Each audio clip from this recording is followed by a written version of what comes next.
Okay, thanks very much. Our next speaker, again, needs very little introduction to most of you. You know, if you were reading our communications through the pandemic, know how much, again and again and again, Congressman Graves went to bat. But for the few of you who may not have been reading my emails, I'm going to offer a quick introduction. And I know that we want to keep you on a tight time schedule because you've got some things going on back on Capitol Hill, right? We've heard some things are happening. Congressman Sam Graves is a lifelong resident of Missouri's 6th Congressional District and serves as a ranking member of the House Transportation and Infrastructure Committee. As you know, that committee has jurisdiction over all modes of transportation, including our aviation system. Congressman Graves has a small business background and he's also a pilot. In other words, when he enters a room like this, filled with people working to make aviation the best and safest business that it can be, he gets it. I won't take too much of the ranking member's time for my remarks, but I do want to tell you on behalf of this whole industry how much we appreciate you. You've gone to bat for workforce and you went to bat for our workers. And you all along were the person that said, make sure that this relief package works for airlines of all sizes. We haven't forgotten it, and we appreciate you so much. So thank you for being here.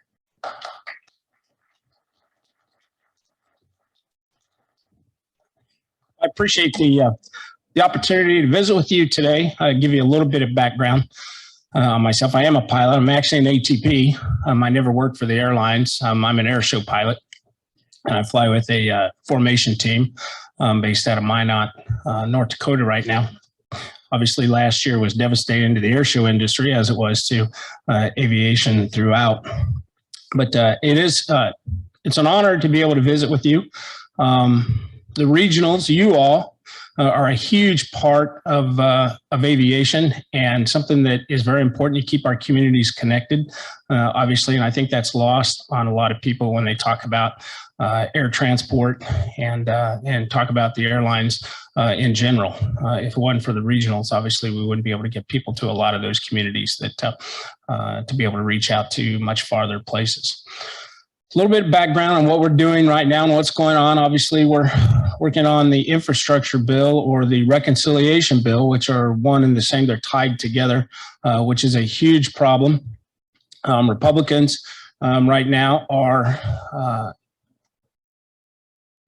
we're not so much against the bill itself as much as we are against the process. We're going to the infrastructure part itself, and I'll give you a few numbers here. But it's $1.2 trillion. Half of that is what we call traditional infrastructure. That's roads, bridges, aviation, ports, inland waterways, pipelines. The rest of it's what we call social, or what's being called, I guess you should say, social infrastructure. What we should be doing is reauthorization of the surface transportation bill. It's just like reauthorization of the aviation or reauthorization of harbor maintenance. In transportation, we still have trust funds, whether that's the aviation trust fund, highway trust fund, inland waterways trust fund, harbor maintenance trust fund. We still have trust funds, and it's always been a pay-as-you-go process. But with this, we're going way above and beyond our means, and it's a problem. And probably the process is as much a problem as anything else. So basically what's happening is the House has completely cut itself out of the process. We're going to spend $1.2 trillion on all of these programs with no debate. In fact, the debate is going to be 1 hour total. Think about that a minute. 1 hour total, that's 30 minutes to the majority, 30 minutes to the minority to debate $1.2 trillion, and we're just going to rubber stamp what the Senate does. We're not going to have any amendments. It's a closed rule. That means no amendments are going to be offered. No changes are going to be offered. We're just going to take exactly what the Senate put forth, which is completely backwards in the way the process is supposed to be. When you start spending money like that, and in COVID, we spent $6 trillion last year, another 1.9 this year already, $1 trillion. And then we're looking now at 1.2 through infrastructure and another 3.5 with reconciliation. It's absolutely overwhelming. It's overwhelming when our total budget is only $4 trillion. And yet we're going through the process of just doing this rubber stamping what one half of Congress is doing, and we're not offering any changes or any opportunity to make it better. And that's the biggest problem that we have completely. And it's a serious problem. It's a serious problem for this country and where we're taking this country in terms of the amount of money that is being borrowed, which is on overdrive. And we really have to do something. We're going to have to put our foot down, is what it amounts to. It's hard to tell what's going to happen the rest of the week. The speaker has delayed the vote. Basically, they're in a situation where if their caucus is divided, they've got the progressives and then they've got the moderates. The moderates want the infrastructure half to be voted on first and reconciliation voted on last. The progressives want reconciliation voted on first and infrastructure voted on last. And both sides have said they won't support the other if they don't do it their way. Then you throw the Republicans in there with that, and they're going to have a hard time figuring out if they can move that ball across the floor, be able to move it across the floor. The Senate, on the other hand, when it comes to reconciliation, you've got Senator Sinema and you've got Senator Manchin out there saying that they cannot support reconciliation at the level that it is at. So if they do negotiate that down a little bit, they could possibly get their support. It's just hard to tell at this point. It's probably all going to come to a head at the end of this week. We're operating under an extension when it comes to surface transportation, which I go back to what I said earlier. That's the basis for all of this. That's what we have to do, is reauthorization of the surface transportation bill. We are under that extension, and it expires on September 30th. We have passed a CR to at least get the government moving for a short period of time. I think it goes into December. Basically, a CR is a continuing resolution. It continues the government at least for a short period of time, and at the same levels that we are at right now, because none of the appropriations bills have passed yet. The fiscal year ends on September 30th. None of the appropriations bills have passed, so obviously that work has to be done as well. We'll probably do, if this isn't done this week, we'll probably do an extension on surface transportation again, and it'll probably follow that same timeline as what the continuing resolution is going to follow. So right now it's a mess. It really is. It's just an absolute mess. And obviously they're trying to sort through it. But at least right now they're sorting through it with no input from the House whatsoever. It's just a rubber stamp process, and it's unfortunate. The way we did the last surface transportation bill, Republicans, when we were in charge, we had what we called the Big Four agreement. And the Big Four agreement basically amounts to the ranking member and the chairman of the full committee and the ranking member and the chairman of the subcommittee of jurisdiction, if they don't have, or if they don't agree on an particular proposal, it doesn't go in the bill. So any one person can basically veto a proposal out of the bill, and it gives the minority as much power as it does the majority. That's been thrown out the door. Which is unfortunate, because what that means is you get true bipartisanship when it comes to transportation issues. And transportation has always been one of those areas that has always enjoyed very much bipartisan cooperation, and we get good bills. The way you get a good bill is through partnership. It's not through partisanship. And right now, again, we have thrown out those traditions. They're not rules. They're purely traditions, and they've been thrown out with this piece of legislation. And it's truly unfortunate. It truly is. I mentioned that half of this bill is traditional infrastructure, and the other half is a lot of social engineering and various things. Obviously, a lot of environmental things that we weren't able to negotiate. There are people in Congress that would love to see aviation overall reduced in terms of lower the demand for that. Well, how do you do that? Well, what you do is you make it so expensive that the demand just simply starts to dry up, and that's a problem as well. Right now, aviation, air transport accounts for about 5% of our GDP. The airlines or air transport only contributes 2% to our, in terms of emissions. And so it's unfortunate that, aviation is continuing to be targeted. The airlines have done a great job in terms of voluntary efficiency. The airlines are getting more efficient. Air traffic control is slowly getting more efficient. Fuel is getting more efficient. We need to let that process play out instead of forcing it. But there are people in Congress that would love to see the demand for aviation go down, and they have expressed that. And the way that they see you do that is you just make it so expensive that people find alternative ways to move people, products across the country. So we have to do everything we can to protect aviation. That's what I see my job as. It's a very tough process simply because so many people don't understand it. Everybody uses aviation sooner or later, and it's usually just to get from here to there, whatever the case may be, but very few people actually understand aviation and how the process works.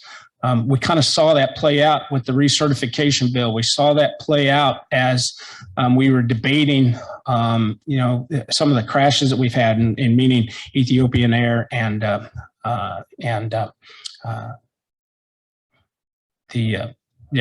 exactly, the two crashes, the MAX 8 stuff.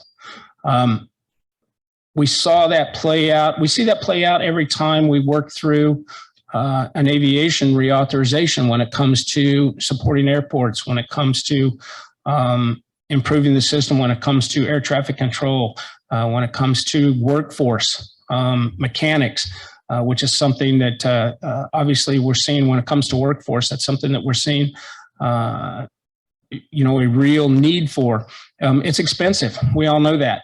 To get to the point where you all are, when it comes to operating an aircraft or flying folks, air transport, or when it comes to the mechanics and the specialists, the folks that are working on those aircraft, it's expensive. It's absolutely expensive, and it's getting harder and harder and harder to get those young people involved and interested in aviation. And that's one of the areas that we focused on. But very few people understand what's involved with that, and very few people understand, again, what's involved with aviation overall. So that makes it harder when you're trying to work something through Congress. We don't have that many pilots in Congress anymore. I think at last count. Do you guys know for sure? It used to be about 15 is what we had. I think I'm the only ATP.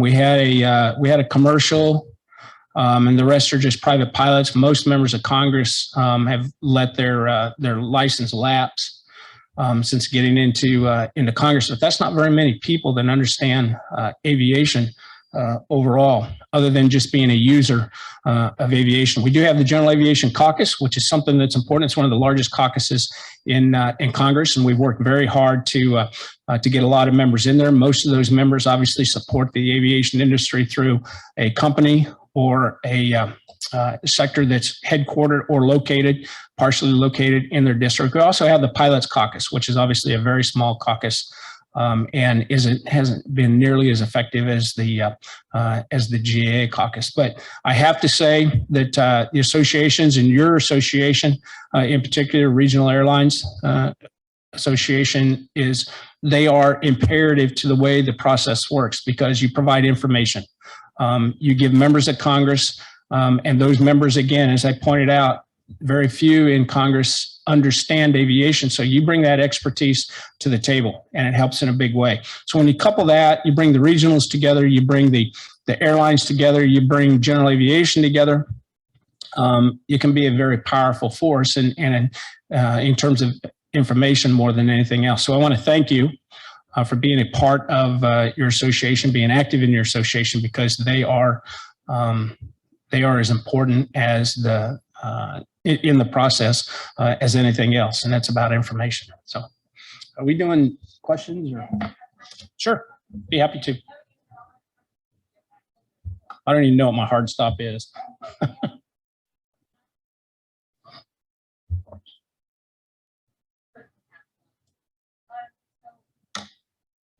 microphone. I think you can hear me, but so everyone else can.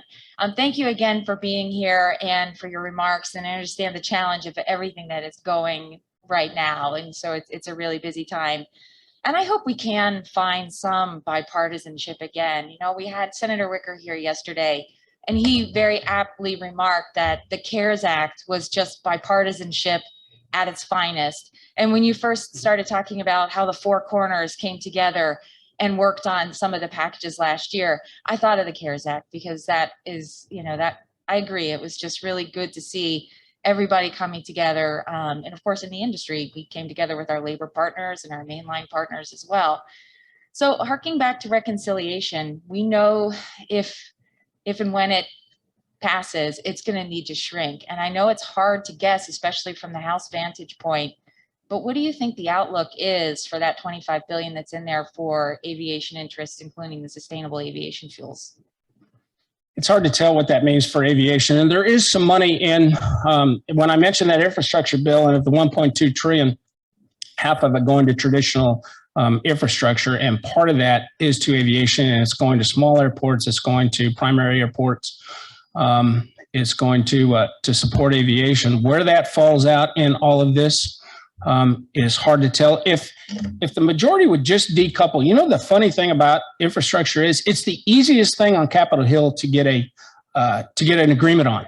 It's the easiest thing to have a bipartisan bill on, because everybody's interested in infrastructure itself. If that bill were moving all by itself, just a standalone bill, infrastructure, and we are concentrating on traditional infrastructure, that's transportation, I would venture to say it would get 90% support in the House of Representatives.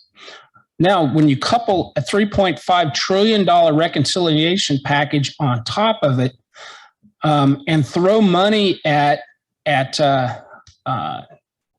things that got money, for instance, in COVID, and still haven't spent all of that money yet, that creates the problem. Therein lies the problem. And so, if they would just drop it, it would have all the support in the world. But by coupling it together, and the president said these bills are one and the same, you've got a lot of people running around saying these bills are one and the same, then that creates the debate that we're seeing right now, and it's unfortunate. It really is. We could have a good bill, a great bill that provided a lot of dollars for infrastructure, for transportation all over the country. So to answer your question, I'm just not sure what happens if it were decoupled. And the progressives say absolutely not. They will not support infrastructure if they don't have reconciliation first. I think that we could go ahead and in fact, I know we could go ahead and move it forward if they just dropped reconciliation off. But for whatever reason, the speaker is doing exactly what the progressives want, and that's the reason they're moving this reconciliation package. So it's hard to tell. It's really hard to tell. Hi, Dean Flannery, PSA Airlines Chair of the RAA Board. Thanks for your support and thanks for coming out today. Question about NextGen, and in particular equipage and support for that. We've talked at the RAA Board level about this being perhaps one of the most responsible ways to effectuate less, block time, less emissions, good for the environment, a great first step in using what we have today without having to pour concrete and, introduce all of that longer term infrastructure development. So curious to your views on whether or not there'll be support for the money associated with equipage on the regional fleet. Yeah, and as far as NextGen goes and the money and behind it, and it is taking forever. I know changing out the equipment and doing the changes that we're looking at, it's kind of like trying to change a spark plug while you're driving down the road. But regardless, it is taking forever to move through the process. And now we're getting into next generation and next generation beyond what what is being, and that's one of the unfortunate parts with government, is it takes forever to get anything done. We did suffer a little bit of a setback in terms of slowing the process down when we were debating NextGen and changing up air traffic control, what, 2 years ago, or has it been now, or maybe 3 years ago? That soured a lot of people and slowed the process down even more. But it's a slog. It's like, it's just like running through the mud. It's just taking forever. And there's a lot of push. Again, it comes back to what I said earlier. And air traffic control is probably even worse than aviation overall in terms of members of Congress understanding it. I mean, we got pilots out there that have a hard time with air traffic control, but in just understanding the process involved and what it takes and how everything interacts in the web. But I don't have a good answer for you, to be honest with you. It's going to continue. It's just going to be at a very, very slow process. I mentioned the efficiencies, and I purposely said air traffic control is slowly getting more efficient because that's exactly what's happening. It is a very slow process, but it'll continue. By and large, members on the Transportation Committee understand that it is something that we need to improve, something that we need to move forward. They don't necessarily understand the intricacies of it. But it is something that they do know that needs to improve. So, I mean, we'll get there. It may take forever, but we'll absolutely get there. Good morning, Congressman. Thank you for taking your time here this morning. My name is Jim Goddard from Cape Air. I'd like to, first of all, thank you for being here. Jim Goddard from Cape Air would like to understand your thoughts on the future infrastructure support for electric aircraft charging in the airport. As Cape at the airport says, Cape Air looks to invest over the next 5 to 10 years. You'd like to understand how your thoughts would be on that and the support we'd get from that. I think the question was about electric aircraft and the support and obviously some of the advancements that are being made in the private sector, and which I'm excited about some of the things that are taking place. We saw a great demonstration in Oshkosh this year with 2 of the competitors out there that are looking at electric aircraft and the mobility side of it. I know we got a long ways to go. I know the private sector is dumping a lot of investment, as was pointed out by the gentleman, and advancements are going to come rapid. We have to make sure that we have to make sure, obviously, that safety is involved in the process. And that one of the things that worries me more than anything else, and we're not talking about unmanned aviation, but unmanned aviation is playing into this process when it comes to the drones and all of the commercial aspects that go along with unmanned aerial aviation. And it's a little bit of a problem in terms of what I worry about. And I know you all have probably had near misses here and there.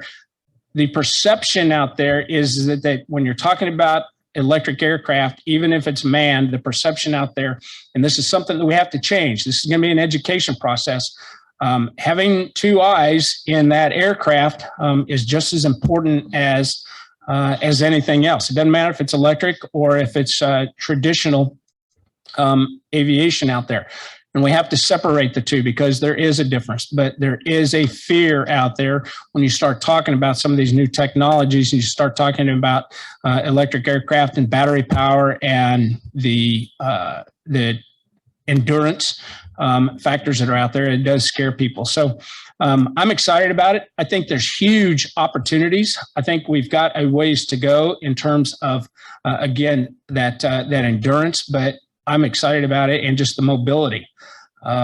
Moving people out of some of our very congested urban areas and getting them farther out to the airports that we need them to get to for the longer hauls. But I'm excited. I know there's a lot of people interested in it, but again, it comes back to very hard to understand, and there is a little bit of that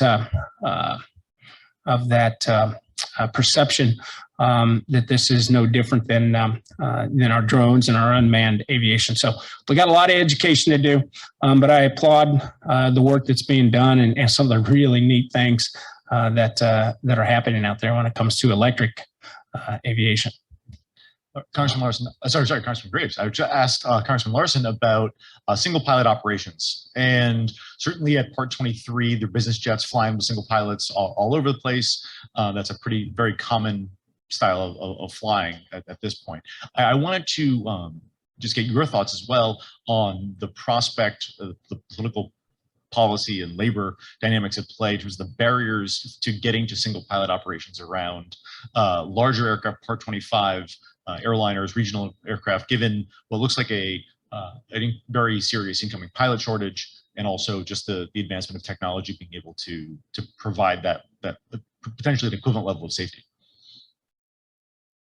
So I think your question was, and I'm having a hard time hearing the mic, but just basically my thoughts on single pilot operation, where I think that's going, and what the future holds. Yeah, essentially where the policy and political barriers to making that a reality, if they're even surmountable. The political barriers more than anything else, and we're actually debating this right now when it comes to rail, and that is going back to two individuals in the cab when it comes to a locomotive moving a train down the track, and it's more of a union issue than it is anything else. It's the same way in aviation. It tends to be a union issue, whether or not we go beyond where we already are in terms of certification for single pilot. And obviously, there's a lot of factors involved with that. I don't foresee, and I'm just going to make a prediction right now, I don't foresee anything really changing other than what the standards are right now for single pilot. I don't see that change. I don't see it being expanded. If I were to guess, I think it'll stay exactly the way it is right now. But you're exactly right. You got a lot of business aircraft that are out there that are flying single pilot, and I'm well aware. But I just do not see that changing any when it comes to the regionals, or when it comes to the larger airlines. And it's a question more about aviation promotion from a commercial side of things. The 737 MAX, obviously you very closely involved in the recertification effort. In terms of the reacceptance of the aircraft around the globe, China has yet to recertify the airplane. There has been ample discussion around whether or not the export controls that were put in place by the Trump administration and continued by the Biden administration are playing a role in effectively a quid pro quo with the Chinese government blocking the MAX re-entering service there. I'm curious your thoughts on sort of the administration posture around Chinese export controls relative to what effectively the geopolitical dynamics at play in the recertification of the MAX in China.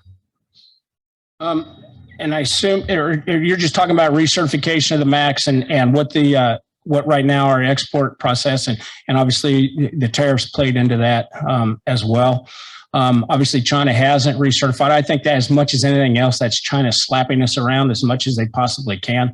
And that's ongoing and will continue as far as I can see. Trade, it doesn't matter if it's agriculture products or aviation, whatever the case may be. China and the United States are going to fight it out and fight it out. Currency manipulation probably has as much to do with that as anything else. I get a little frustrated when it comes to talking about the MAX 8 and what we went through. I have fault with Boeing in terms of you don't put a piece of equipment on an aircraft and then not tell the operators of that aircraft,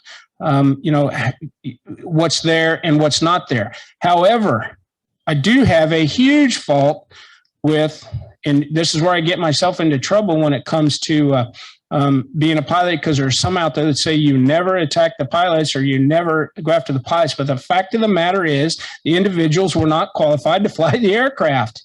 That's all there is to it. They did not have the time and the expertise to fly the aircraft. It's a problem. It's a real problem. Then there was a cover up after that. And then all the fingers were being pointed at the United States and our process. Which our process is still the gold standard as far as I'm concerned.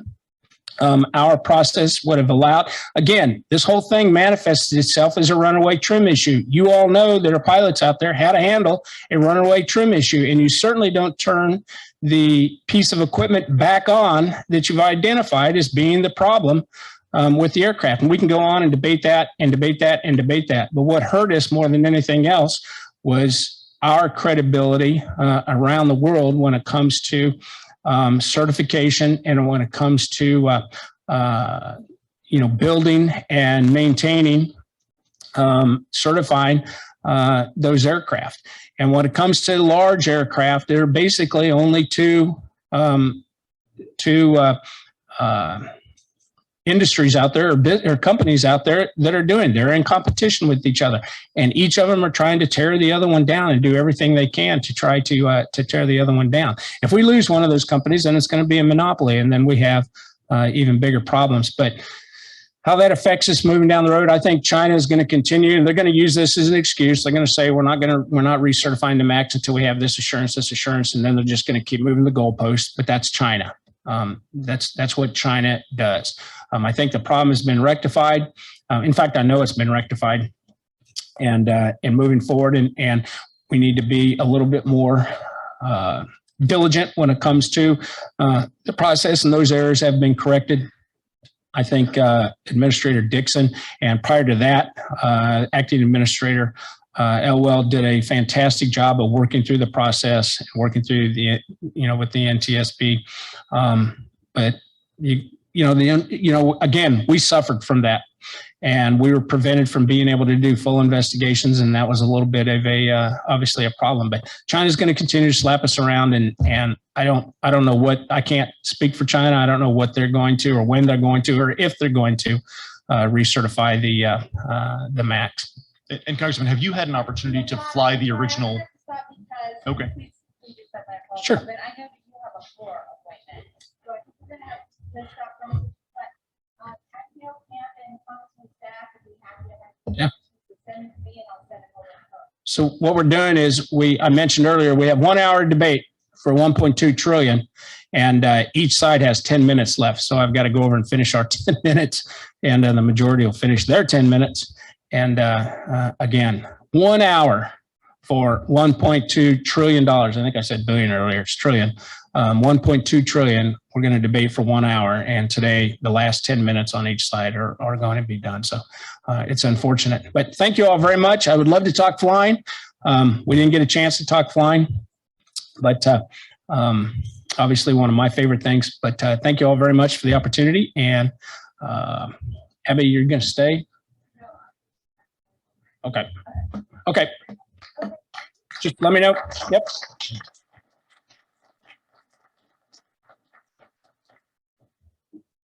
Thanks again, Congressman. We really appreciate that, and we appreciate you.